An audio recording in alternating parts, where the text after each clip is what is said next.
All right, we are back for Roundtable Rams, episode number 23. I am once again joined by Billy, and we're going to get right into some Los Angeles football. But before that, please, guys, if you like what you hear on this podcast, please like, share, subscribe, do all the social media things.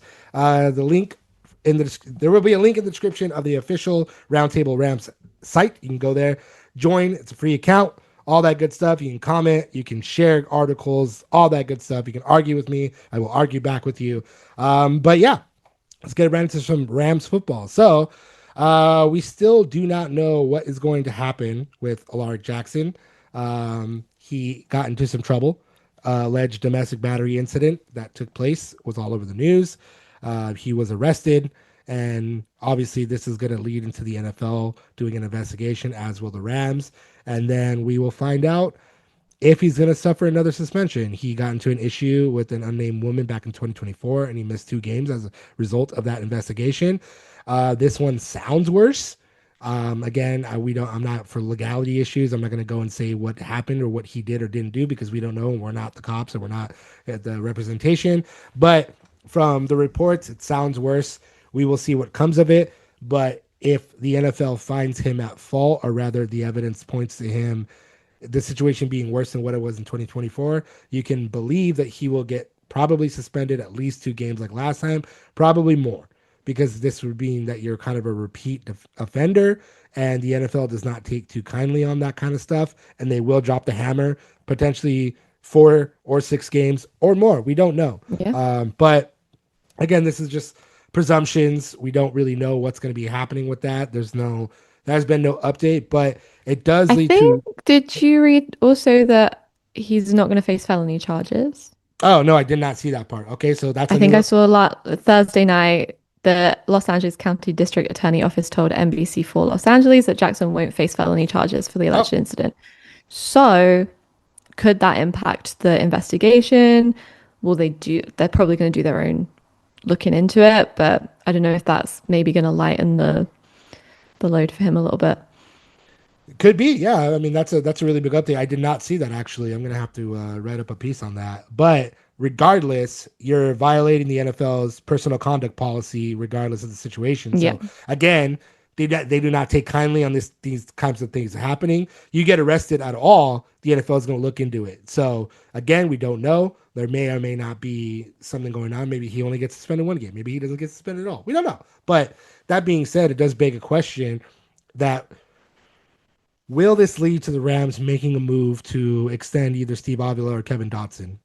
Steve Avila is up for an extension right now. He's one of the many players that they have not made a decision on that goes alongside Kobe Turner and Puka Nacua. Those are the 2023 class.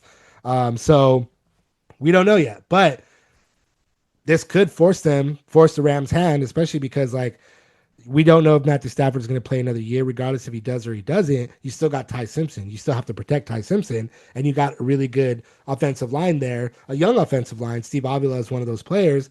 So this could lead the Rams to be like, okay, well, we have to secure some of these guys, and Steve Avila might be one of those guys, or Kevin Dotson.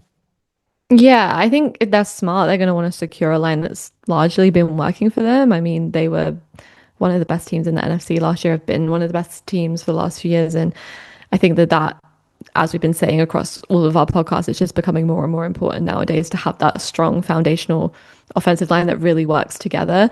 And yeah, I guess with Jackson having done what he's done and like regardless of whether the felony charges go through or whatever, he's not being charged with that, then it doesn't matter because if this has happened twice, it could happen again. And it could happen again in the future. And it's just a not the identity that you kind of want to have. So I think it would do them well to kind of lock down Avila and Dotson. But the Rams have kind of shown that they're not really afraid to take these big swings at these big players. And they might want to do that. They might want to do that next year. I don't know what their money situation is like, but they've been doing that and they might just see maybe it doesn't work out for them this year, but I don't think that they're going to back down for the 2028 season, 2027 season. So I think that they could just also be saving up, see what happens. Yeah, I just think that they don't want to find themselves in a situation where it's 2021 or 2022 all over again, where they don't pay Yeah. anybody, and then they end up being one of the worst teams in the NFL. So, especially because you want to set Ty Simpson up to, you know, carry on the torch or whatever. And if you do not make the Super Bowl in 2026 and Matthew Stafford comes back for one more, then you definitely want that offensive line to be as strong as it possibly can be for Matthew Stafford and or Ty Simpson, whoever's going to be Yeah. under center. But, again, like you just said, we don't know what's going to happen with Jackson. We don't know if this is the second time, and that we're not saying anything against his character, no defamation here, no nothing, but it's just like, okay, so this is the second time you've gotten in trouble. Will it happen again? Can it happen again? At Yeah, what? when you're looking at contracts, that's like that when it's not, it's down to like fraction head, and you're like looking at just past behavior, like that's not going to be your first priority. Is going to be like the guys who are kind of been keeping things clean. And again, like we said, it's not anything against his character because we don't know he's, the charges, there's no felony charges being faced for this alleged incident. So I don't really know how it's going to play into them. I think really they're just going to be looking at who's playing the best, who's keeping on top of it, who's keeping their noses clean off season and on season. Like I think it's really going to be about that. Yeah, definitely. And this leads right into our next point too, with off-field issues, and that's with Puka Nacua. He's also dealing with his own off-field issues that he just went on a run of getting in trouble, being in the headlines for the wrong reason. Went to a treatment facility, came out, and there was a lot of talk that he was going to be getting a mega deal in 2026, similar to what the Seattle Seahawks gave Jackson Smith and Jigba. He's now the highest paid wide receiver in the NFL, and it is firmly believed that Puka Nacua will also be either right there or he will become the highest paid receiver in the NFL because the dude has been on fire since he entered the league. But I think the Rams are hitting a big pause on that for his off-field issues. You're a younger player, you're getting in trouble because you're still a human being, but you're also young and you're a superstar. Like there's all these like um the ways in which the devil can tempt you, if you will, and he's fallen victim to a few of these things. And so, that being said, interestingly enough, he was asked by Sarah Bishop, who's the Rams beat reporter for ESPN. She asked him if he would be comfortable playing in 2026 without an extension. He said he's not too sure. That could be seen as a throwaway comment, but it also could set up a pretty interesting situation with him, and the Rams, in the sense of like, are we looking at a holdout situation? Can he afford a holdout situation? Because if he goes and does hold out, are the Rams going to think that, okay, you already have all these off field issues. Now you're going to try to play hardball with us. We're not going to pay you at all. A lot of questions there for that. He's a great receiver. Hmm. He's shown that he's continuing to get better and better. But all of that to say, like, it would be a really, I don't know, kind of foolish thing for him to hold out. So I don't know what to make of that comment, but it does seem right now the Rams are putting a pause on that extension until 2027. I mean, he's 25 years old. For many people, he's the best wide receiver in the league, regardless of what JSN's been paid. Mm-hmm. I don't blame him for doing that. The league is a year to year business, and you're putting your body on the line. And when you're doing that and you don't know what could happen, you need that. You're young, yes, you've been paid a lot of money, but you need that to keep going forward. You need that contract locked in. I can understand when you're that talented why you don't want to maybe go out on the field and then risk an injury that could wipe you out for 2026. And then you're not being paid anything the next year because no one's going to sign you because you're not going to be useful for them that year. I think it's fair that he'd like to secure his future. And I think he's done more than enough to prove that he's worth that. And I think the Rams are going to really suffer if they don't, because regardless, some team is going to pay him if they don't. And I think that they would do a world of good to just get that done and out of the way. I think for them, maybe it looks like rewarding bad behavior and they don't want to do it right now. And it doesn't look like, and maybe that's conversations they're having behind the scenes where they're like, look, we are going to pay you. We're just not going to do it right now. PR reasons, maybe next year. Obviously, don't know if that's the case because we're not in the Rams facility, but there could be loads of conversations going on behind the scenes that we don't know about. But I think it would really, really, really be a very silly thing to do to not pay that man. Definitely, definitely. But you could be right. I mean, they could see it as like rewarding bad behavior because of everything that's happened. But, I think it would also be foolish for them not to pay him. But At the same time, I think they're going to wait. I think they're really going to be patient and then kind of see in 2027, okay, you dealt with a rock bottom situation, if you will. You dealt with what can happen if you let these distractions get a hold of you. You're gonna pay the price, so to speak, in the sense of like you're gonna be have to wait. We're gonna have to know that you're okay and not get in trouble for a full year. Then we can give you that guarantee. We can give you the safety of having a multi-year deal. But we'll see. But if he's not going to play, Yeah, there's nothing to prove. So, yeah, yeah, and it can happen. And I think with players like that, we've seen it more over the last few years. Players who don't want to do that for teams that they've kind of given everything to. So I don't really blame him as, I can see that it looks a little bit arrogant in a way, to be like, pay me or I'm not playing for you because it's a team sport. You need to kind of show up and out every Sunday. But I can see why, when you're the star receiver of the NFL and you're like, no, I know that I'm going to become the highest paid wide receiver. I'm fine sitting on the bench because someone's going to pay me. yeah, definitely, definitely. But moving right over to the defensive side of things, Aaron Donald. I don't buy it. I don't Um, buy not really much, not really much of an update, so to speak. More so like the timeline of what's happened thus far, and more so our predictions. So it all started May 16th. He was on the Cam Hayward podcast when he said that he is completely content with not playing in the NFL again.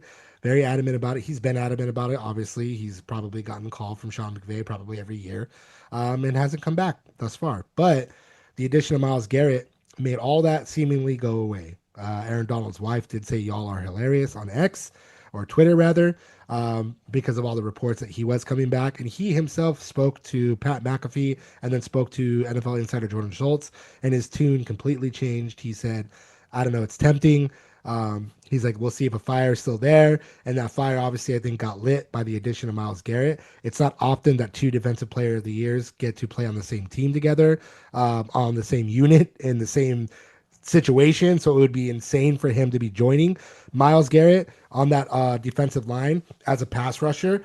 But it also begs the question, what way would he be utilized? Would he be there for like half of those snaps, third down situations? Like, is he really going to be able to come back and be as effective as he once was? He's been out of the league for now for 2 seasons, I believe it, 2 full seasons. He's still in great shape, as we've seen. But does this mean he's going to be coming back? Does he want to come back? Does he want to come back as a full 17 game player? I don't see it. I don't think so. No, I'm not buying into it really. Apparently, I was just reading that Cam Carl said he's not seen him around the facility. But he says that he'd be in there. He said exactly, he said he'd be in there sometimes, but he'd be chilling, not working, chilling. Which is usual for, veteran players to go back to their facilities. And Cam Carl said he wants him to return. He says he wants to play with him. I'm sure many people would love that. I'm sure Myles Garrett would love the help. Why not pad out that defense just a little bit more, really make them a brick wall? Do I think it's going to happen? No. I think it's a fun little back and forth that they're having, that it's just probably not going to manifest into anything serious. I completely agree with you. I think the excitement of being able to play with Myles Garrett got a hold of him, and the excitement of the wonder of the possibilities of what this Rams Mm, defense could be got a hold of him, and he spoke honestly. But I think really like what he said before on the Cam Hayward podcast is kind of where he's at. It's like you retired out on top. Like, why would you want to come back? And not that it would tarnish his yeah. legacy. He's a future Hall of Famer for sure. But that being said, I just think that it's more so like, do you really want to put your body through that when you walked away with your head held high and all that good stuff? And more so than anything, I think he's going to come back as a coach eventually. I think Yeah. that's more so what he would be doing. And he was with I think he was with UCLA, I believe. like a season ago or whatever. He was over there, and so it's like I think coaching's more so going to be his speed. I don't think he would be coming back. Maybe even that. Maybe he comes back and he's more so like a consultant on the defense as opposed to playing. Hmm. Which I think anybody in the Rams building and fans would be like, hell yeah! If he's involved in any which way, that'd be great. Like Cam Curl said, sometimes he's in there. Cool. Like maybe he just wants to He'd talk be chilling defense. though, not Yeah. working. Yeah. So I mean, I don't know. I don't see it. My final prediction is exactly like yours. I just don't see him coming back. No, but I do think that it would be a great thing for him to come in, just give those young guys a little boost, give him some tips, maybe see, be around. And that's very common across the league for team veterans to kind of come back and, give their like piece of his advice. So I think it's going to be more so in that way. And like you said, maybe he did. Maybe for a minute he thought he was like, hold on, I feel it. But maybe, I think he's kind of really thought about what that means for him. And he's like, But hey, if it happens, and that's really exciting. It's gonna be really fun to watch. Absolutely. Um, Speaking more on the defense, the conversation has been around Myles Garrett for multiple weeks at this point, and why wouldn't it be? Obviously, June 1st, he joined the Rams, and so naturally everybody's like, oh my God, what can Myles Garrett do? But I think a lot of people are kind of forgetting a little bit about that rebuilt secondary. Trent McDuffie and Jalen Watson joined the team and were the talk of the town up until Myles Garrett came into the building for obvious reasons. It's Myles Garrett. Come on, let's be real. But begs the question: will the secondary be more of an impact than Myles Garrett joining? Personally, I think so. I think Hmm. Pat McDuffie and Jalen Watson are not only really good cornerbacks, but they're really good in run defense. And that's important because they can be similar to how Kyle Hamilton is used with the Ravens. They can probably move closer to the line of scrimmage. Yep. And you already have Quentin Lake. You already have Cam Curl. You already got really good playmakers, and you got all that defensive front right there as well with Myles Garrett. So I think personally, the bigger impact is going to be that secondary in the way in which Chris Shula can utilize Trent McDuffie and Jalen Watson as opposed to Myles Garrett being in the building. And I do say that to say that I know who Myles Garrett is. 23 sacks, that dude's insane. But I think people are still going to do what they normally do and double team him and make sure that he can't be as effective as he can possibly be. But then again, you think about it, if they do that, then you're going to be running into a situation where you have Puna Ford, you have Braden Fisk, you got Kobe Turner to worry about, you got Byron Young to worry about, but then you got Jalen Watson and Trent McDuffie. Like, there's a lot of possibilities And here. then Myles But Garrett staring you down the middle. exactly, and then you got Myles Garrett right there. But I think people are forgetting a little bit about this rebuilt secondary and how effective they can be. Yeah, I think more than anything, it's just they figured it all out. On the surface, they've just figured it all out. Myles Garrett had to play on the Browns, and he had to be Myles Garrett on the Browns because he was the center, the anchor of that team. If things were getting done, it was because he was making them happen. And he's now got a little bit of that off of his shoulders. He's gone onto a team that's going to support him, or there are going to be more playmakers around him that kind of, and that's no insult to the Browns defense because there have been times when they've actually been the strongest part of that team. But, he's not been on a team like this. He's not been around playmakers like this. And I think more than anything, it's just going to come together in a way that just allows everybody to shine and flourish in their given position and experiment a little bit more with what they can do. And I think, that's really it. As opposed to like, are they going to be a bigger factor? I just think everyone's going to be really good at doing their very singular job. And it's going to be a lot more cohesive than what Myles Garrett had to do in Cleveland. And I think he's going to, not that he's going to step back in any type of way in terms of sacks, but I think that he's just not going to need to do that anymore because he's going to have so much going on around him that, he doesn't need to just be the guy anymore. Yeah, definitely. Yeah, on paper, this is the best defense in the NFL, if you will. I know. More than anything, I'm so excited to see this year. Yeah, I mean, there's so many moving parts now, even more moving parts. And again, like I just said, you bring Myles Garrett into the equation. Look at all those other players that the Rams already had. They already had these guys in the building, and now you have Yeah. Trent McDuffie and you got Jalen Watson right there being the lockdown corners, who are also good at run stopping, who are also just really good versatile secondary players. And sky's the limit. Sky is the limit for this defense. We'll see how it all comes together, how they scheme it up. But You have so many different elements to worry about now that's why obviously the Rams are now the leading the way in terms of being a Super Bowl favorite. They were already like second anyway behind the Seattle Seahawks, but now they could be the top. And if Aaron Donald comes back, psh, Yeah. And yeah, if he comes back. if he No, comes back. I think that's exactly it. It's just like you're just looking at that and it's like it's not just like one guy that you're scared of. It's not just two guys. It's every single angle of the defense that you're looking down. It's like that's you have to think about every single person on that defense now. Usually there's guys that you can kind of trust to not really do the job. And you can kind of, throw more in that direction and trust that they're gonna. That's not the case for the Rams. Like you're really gonna have to think about it when you're going in to plan your defense, your defensive system against it. Like it's just, it's going to be a nightmare for offensive coordinators to go up against this year. We hope it all comes together. We hope that that they fully get the best. I think that they will. But yeah, I'm super excited to see all these guys on the same team.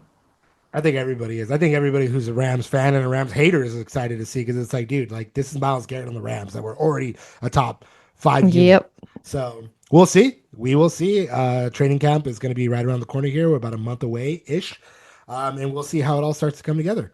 But thank you guys so much for listening. This has been Roundtable Rams, episode number 23. Thank you, Billie, for joining me once again. Please, again, if you like what you hear, like, subscribe, share, do all the good stuff. If you look in the description of this video, there will be the official Roundtable Rams site. There you can go create a free account. You can comment on all the community posts as well as all the articles, analysis, news, this podcast, all that good stuff. Thank you guys again for listening. We will be back next week.